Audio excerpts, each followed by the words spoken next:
Hello everyone, welcome back. इससे पिछली video के अंदर हम देख रहे थे कि हमारे पास 404 जो एक्सेप्शन होती है उसको हम कस्टमाइज़ कैसे कर सकते हैं। तो मैं इस पेज को क्लोज़ कर देता हूँ।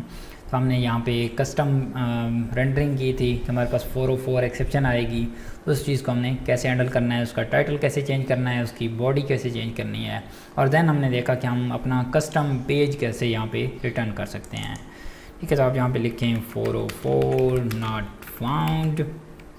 ओके और यहाँ पे अब सवाल आता है कि अब आपने एग्जैक्ट मैसेज कैसे गेट करना है। जो मैं आपको कह रहा था कि हमारे पास जब भी लारावेल एक्सेप्शन थ्रो करता है तो हमारे पास जो एक्सेप्शन की प्रॉपर्टी होती है वो पब्लिकली अवेलेबल हो जाती है। ठीक है, तो उस चीज़ को आपने कैसे गेट करना है। जैसा कि यहाँ पे डॉक्यूमेंटेशन पे मेंशन था कि ये एक्सेप्शन प्रॉपर्टी आपके पास हो जाती है और वहाँ से आप मैसेज गेट कर सकते हैं। तो यही चीज़ मैं आपको गेट करके दिखाता हूँ यहाँ पे।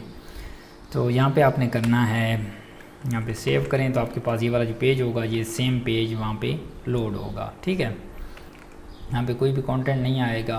ठीक है, मैं इस चीज़ को यहाँ पे एम्प्टी आएगा। सही हो गया। अच्छा, अब आपने अगर इसका जो एक्सेप्शन प्रॉपर्टी है इसको गेट करना है यहाँ पे एक्सेप्शन। अब आपका सवाल होगा कि ये एक्सेप्शन तो हम इसको पास ही नहीं कर रहे, तो ये कहाँ से आता है। तो ये हमारे पास हैंडलर क्लास है वहाँ से आता है। इसको सेव करें तो आपके पास किस तरह से आउटपुट आती है देखें। ये देखें हमारे पास 404 नॉट फाउंड की एक्सेप्शन आई और ये देखें ये सारी एक्सेप्शन है। ठीक है, बेसिकली हमारे पास जो है model not found, no query result for model post. ठीक है, ये सारा रेफरेंस दे रहा है। अब हमारे पास यहाँ पे आता है कि हमने इससे मैसेज कैसे गेट करना है। गेट मैसेज यहाँ पे model not found exception for post. Okay, तो अब हमारे पास ये सारा हमारी एक्सेप्शन आ रही है, लेकिन यहाँ पे यूज़र को हम इस तरह से दिखाएंगे तो यूज़र को समझ भी नहीं आएगी एक्चुअली हो क्या रहा है, क्योंकि हमें ख़ुद को भी समझ नहीं आ रही। तो इस एक्सेप्शन से एग्जैक्ट आपने मैसेज कैसे गेट करना है कि एक्चुअली एरर क्या है। तो यहाँ पे आपने लगाना है गेट मैसेज जो हमारे पास मौजूद होता है इस एक्सेप्शन के अंदर। ठीक है, ये इसकी प्रॉपर्टी है। यहाँ पे रिफ़्रेश करें, ये कहेगा no query results for model. ये देखें कह रहा है no query results for model app post, और आगे उसने उसका टाइटल वहाँ पे दिखा दिया। ठीक है, तो अब हमारे पास एग्जैक्ट एक्सेप्शन आ गई कि हमारे पास ये वाली एक्सेप्शन आ रही थी। ठीक है, अच्छा, अब हमने एक्सेप्शंस को भी गेट कर लिया। अब सवाल आता है कि हम इस पेज को यहाँ पे डिज़ाइन क्या कर सकते हैं। यहाँ पे CSS यूज़ कर सकते हैं, जिस तरह से हम लिंकिंग कर रहे थे सेम वैसे ही जिस तरह से आप यहाँ पे एसेट मेथड कॉल कराते हैं, फाइल्स को इंक्लूड करते हैं, स्क्रिप्ट को इंक्लूड करते हैं, हर चीज़ आप वैसे ही कर सकते हैं। ठीक है, यहाँ पे किसी भी चीज़ कोई भी चीज़ है आप उससे छेड़खानी वैसे ही कर सकते हैं जिस तरह से आप सिंपल ब्लेड के अंदर करते हैं। ठीक है, मैं यहाँ पे आता हूँ और यहाँ पे एडमिन के अंदर प्रोफाइल था, इसके अंदर हमने कुछ किया था। नो, हमने कुछ नहीं किया था। तो यहाँ पे आप कुछ भी कर सकते हैं। ठीक है, यहाँ पे अपना कस्टम पेज भी डिज़ाइन कर सकते हैं। ये जिस तरह से आप यहाँ पे डिज़ाइनिंग करेंगे, यहाँ पे फॉर एग्जांपल मैं ये लिख देता हूँ, तो हमारे पास सेम यही चीज़ यहाँ पे भी रिटर्न होगी। अगर आप HTML का एक ब्यूटीफुल पेज रेंडर करेंगे जहाँ पे उसकी एक डिज़ाइनिंग होगी, वहाँ पे लिखा होगा 404 not found, the page you are looking for is not found. तो इस तरह से भी आप डिस्प्ले करा सकते हैं। तो ये देखिए हमारे पास आ गया है। ठीक है, तो मैं इस चीज़ को अनडू कर देता हूँ। मैं इसको जो हमारी लारावेल की बिल्ट इन एक्सेप्शन है मैं वैसे ही शो करा देता हूँ। यहाँ पे करेंगे तो वैसे ही रिटर्न करेगा लारावेल इस चीज़ को। ठीक हो गया। इस तरह से हमारे पास और भी एक्सेप्शंस हैं। ठीक है, आप उन एक्सेप्शंस को भी थ्रो कर सकते हैं। जिस तरह से हमारे पास है 403। तो सबसे पहले आपने ये जो एक्सेप्शंस के एरर कोड्स हैं इनको समझना होता है कि हमारे पास ये किस लिए यूज़ होते हैं। और यहाँ पे आप सर्च करें Laravel error code, error codes. Okay, यहाँ पे आ जाएं हमारे पास एक्सेप्शन के हम कोड। सबसे पहले हमारे पास ये मैं इसको फुल ओपन कर लूँ एक मिनट का। इस लारावेल डेली वाला हमारे पास एक लारावेल का बहुत अच्छा मेंटोर है। वो हर चीज़ को बहुत ही अच्छे से, वो बिल्कुल जूनियर्स के लिए तो नहीं है, वो मोस्टली सीनियर्स के लिए है। बहुत अच्छी अच्छी टिप्स एंड ट्रिक्स प्रोवाइड करता है। तो इसलिए मैं उस मैन को अप्रिशिएट करता हूँ। मैं भी उससे बहुत सारी चीज़ें सीखता हूँ। तो बहुत अच्छा कर रहा है। ये जो लारावेल डेली के ब्लॉग्स हैं आप विज़िट कर सकते हैं। अगर आपको कोई चीज़ समझ नहीं आ रही तो यहाँ पे बहुत सारे ब्लॉग्स ने राइट किए हुए हैं। ठीक है, यहाँ पे सबसे पहला हमारे पास कोड कौन सा है 200, ठीक है 200 हमारे पास इसका स्टेटस क्या होता है ओके, मीन हर चीज़ ओके है। अच्छा, the request was successfully completed, तो जब आपने कोई भी सक्सेस मैसेज रिटर्न करना हो उस टाइम आपने कौन सा रिस्पॉन्स रिटर्न करना है 200।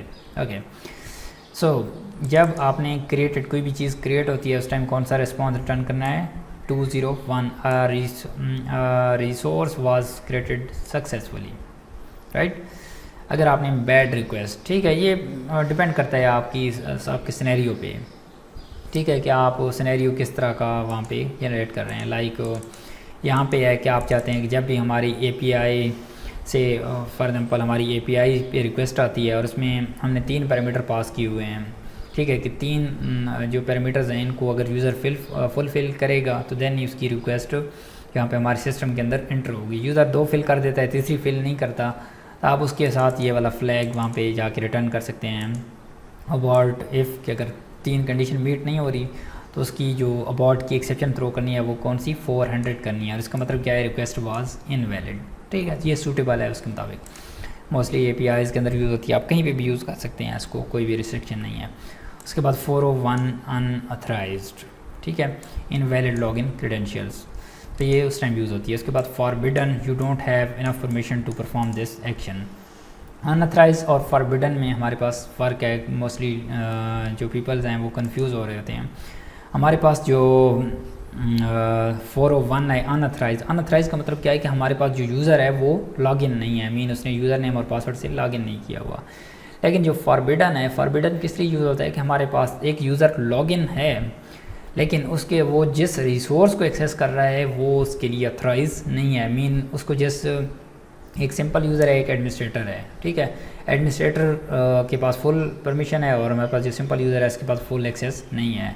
तो जब भी यूज़र उस चीज़ को एक्सेस करेगा जो उस चीज़ के लिए जो उसके लिए ऑथराइज नहीं है तो उसको क्या करेगा, हमारे पास हम 403 फॉरबिडन का एरर उसे थ्रो कर सकते हैं कि हमारे पास आप इस चीज़ के लिए ऑथराइज नहीं है, ठीक है, वो लॉगिन है सिस्टम के अंदर लेकिन वो ऑथराइज नहीं है। और अपनी हम जब एप्लीकेशन को बिल्ड करेंगे एट द एंड जब हम प्रोजेक्ट बनाएंगे हम बिल्कुल करीब भी हैं प्रोजेक्ट की, ठीक है, हमारे थोड़े से कॉन्सेप्ट रहते हैं, हम कंप्लीट करने के बाद उसके बाद हम प्रोजेक्ट्स बनाएंगे। और माशाल्लाह आप बहुत अच्छा लर्न कर रहे हैं, सारी चीज़ें मैं आपको कवर करा रहा हूँ। ये जो अभी चीज़ें मैं ये जो कोड्स बता रहा हूँ ये भी एडवांस लेवल्स के हैं, ठीक है। जब भी आप एप्लीकेशन के अंदर चीज़ों को बिल्ड करेंगे, एप्लीकेशन एक फुल बिल्ड करेंगे जहाँ पे आपको ये कोड्स रिक्वायर होंगे तो उस जगह पे आपको समझ आएगी कि ये हमारे पास बहुत ज़्यादा यूज़फुल हैं। अच्छा, उसके बाद हमारे पास है फॉरबिडन 404 है हमारे पास ये चीज़ जब भी फाउंड नहीं होती इस टाइम 404। उसके बाद 405 मेथड नॉट अलाउड, ठीक है, request is not supported by the resource. ये जो मेथड नॉट अलाउड है, ठीक है, ये लारावेल इटसेल्फ भी यूज़ करता है इस चीज़ को। जब आप एक राउट बनाते हैं, ठीक है, राउट के अंदर नेम पास करते हैं, लाइक मेथड का नेम आपने पास किया इंडेक्स, और कंट्रोलर के अंदर जाके आपने इंडेक्स मेथड वहाँ पे क्रिएट नहीं किया तो लारावेल कौन सी एक्सेप्शन थ्रो करता है 405 मेथड नॉट अलाउड एक्सेप्शन। क्या आप जिस मेथड को एक्सेस कर रहे हैं वो आपके पास वो आपके लिए अलाउड नहीं है। उसके बाद 409 conflict, the request could not be completed due to conflict, ठीक है, कॉन्फ्लिक्ट के लिए आप ये कर सकते हैं। अगर आपने सर्वर के एरर थ्रो कराना हो तो 500, और उसके बाद अगर आपने सर्विस अनअवेलेबल है तो उसके लिए 503 द सर्वर वाज अनेबल, ठीक है, तो ये आपने जो कराने हैं। तो ये अगर ये वाली वेबसाइट आपको रिक्वायर्ड होगी तो मैं यहाँ पे आपके उसके अंदर प्रोवाइड भी कर दूँगा डिस्क्रिप्शन के अंदर, तो आप यहाँ से देख सकते हैं, ठीक है। अदरवाइज़ इसका जो लर्न टू ट्यूटोरियल, ठीक है, ये सिंपल सा URL आप यहाँ से भी देख सकते हैं। इसके बाद अब सवाल आता है कि हमारे पास हमें एक्सेप्शन का पता चल गया, एक्सेप्शन के मैसेज को हमने कस्टमाइज़ कैसे करना है ये भी हमें पता चल गया। अब सवाल आता है कि हमने इस एक्सेप्शन को थ्रो कैसे करना है, ठीक है। तो बेसिकली ये जो हमारे पास अबॉर्ट है, अबॉर्ट इफ़ है, इसको हम कहते हैं मिसलिनियस, ठीक है, ये हमारे पास मिसलिनियस हैं। और ये चीज़ें हम नेक्स्ट वीडियो के अंदर कवर करते हैं कि हमारे पास अबॉर्ट कैसे वर्क करता है, अबॉर्ट इफ़ कैसे वर्क करता है, और ये सारी चीज़ें। सो मैं आपको मिलता हूँ नेक्स्ट वीडियो के अंदर, तब तक के लिए अपना ख्याल रखें, बाय बाय।